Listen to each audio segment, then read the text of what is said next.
Hello नमस्कार। तो आप लोगों को फिर से स्वागत है मेरे एक नए वीडियो में। तो कैसे हैं आप लोग? मुझे आशा है कि आप लोग बिल्कुल सही होंगे, स्वस्थ होंगे। तो मैं आप लोगों के पास एक और नया वीडियो लेके आ चुका हूं। पिछले क्लास में हम लोगों ने जाना कि रासायनिक अभिक्रिया होता क्या है, क्या रासायनिक परिवर्तन ही रासायनिक अभिक्रिया था। तो चलिए, उसको तो हम लोगों ने खत्म कर लिया। तो मैं आप लोगों के पास लेके आ चुका हूँ रासायनिक समीकरण। हम लोग पूरा चैप्टर को करेंगे खत्म। बस इसी तरह धीरे धीरे आप लोग जुड़े रहिएगा, धीरे धीरे आप लोग को भी समझ में आने लगेगा। तो सबसे पहले हमारे पास है रासायनिक समीकरण, है ना। तो चलिए देखते हैं क्या बोलता है रासायनिक समीकरण। बोलता है किसी भी रासायनिक अभिक्रिया में अभिकारक एवं उत्पाद के जगह पर उनके प्रतीकों का प्रयोग करना रासायनिक समीकरण कहलाता है। समझ में आया क्या? उत्पाद और अभिकारक की जगह उनके प्रतीकों का इस्तेमाल करना रासायनिक समीकरण कहलाता है। जैसे उदाहरण के तौर पर अगर आप समझते हैं तो मैग्नीशियम जब ऑक्सीजन के साथ जुड़ता है तो मैग्नीशियम ऑक्साइड बनाता है। इसको हम लोग बोलते हैं शब्द समीकरण। क्या बोलते हैं? शब्द समीकरण।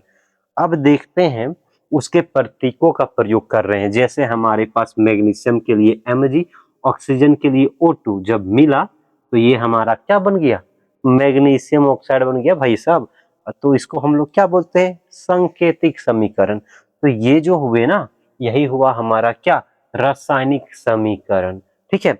अब देखते हैं अगला टॉपिक क्या है। अगला अब देखो, यहाँ बोल रहा है रासायनिक समीकरणों को लिखना। कैसे लिखेंगे आखिरकार?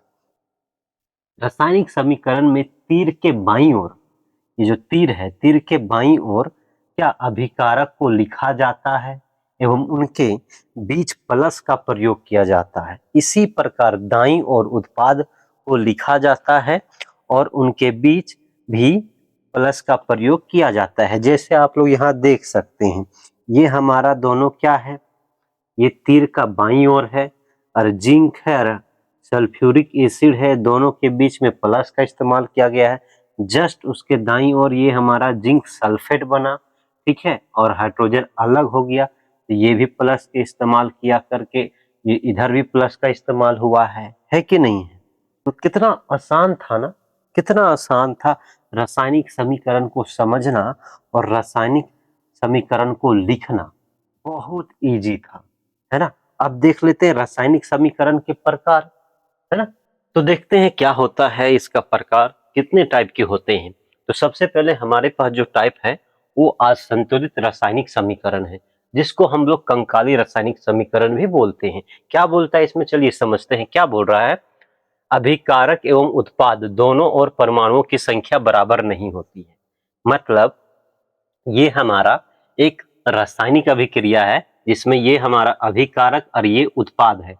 बोलता है अभिकारक और उत्पाद की दोनों और परमाणुओं की संख्या बराबर नहीं होता। चलिए तो देखते हैं ये सच है।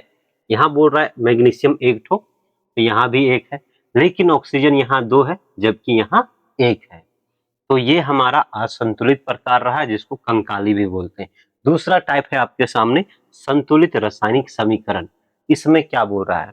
द्रव्यमान संरक्षण नियम के अनुसार ना तो द्रव्यमान निर्माण किया जा सकता है और ना ही विनाश। इसलिए रासायनिक अभिक्रिया में अभिकारक एवं उत्पाद दोनों और आवश्यक गुणांक लगाकर बराबर किया जाता है। गुणांक लगाने की इस विधि को हिट एंड ट्रायल मेथड कहते हैं। ये टॉपिक नोट करने वाला है। क्या बोल रहा है कि ये हमारा एक रासायनिक अभिक्रिया है, तो द्रव्यमान संरक्षण को ध्यान में रखते हुए क्या किया जाता है कि रासायनिक अभिक्रिया में द्रव्यमान ना तो बढ़ा सकते ना घटा सकते, मतलब ना ही क्या बोल सकते, निर्माण ही ना ही विनाश कर सकते हैं। इसलिए आवश्यक गुणांक लगाकर दोनों साइड बराबर करते हैं। जैसे यहाँ मैग्नीशियम एक, यहाँ भी मैग्नीशियम एक, ऑक्सीजन दो है यहाँ, लेकिन यहाँ एक है, तो क्या करेंगे? टू से मल्टीप्लाई कर देंगे। अब ये दो हो गया तो मैग्नीशियम भी दो हो गया, तो दो यहाँ भी लगा दिए, तो ये हो गया ना बराबर। तो इस जो ये नियम है जो लगाने का, ये आवश्यक गुणांक, इसको हीट एंड ट्रायल विधि कहा जाता है। ठीक है।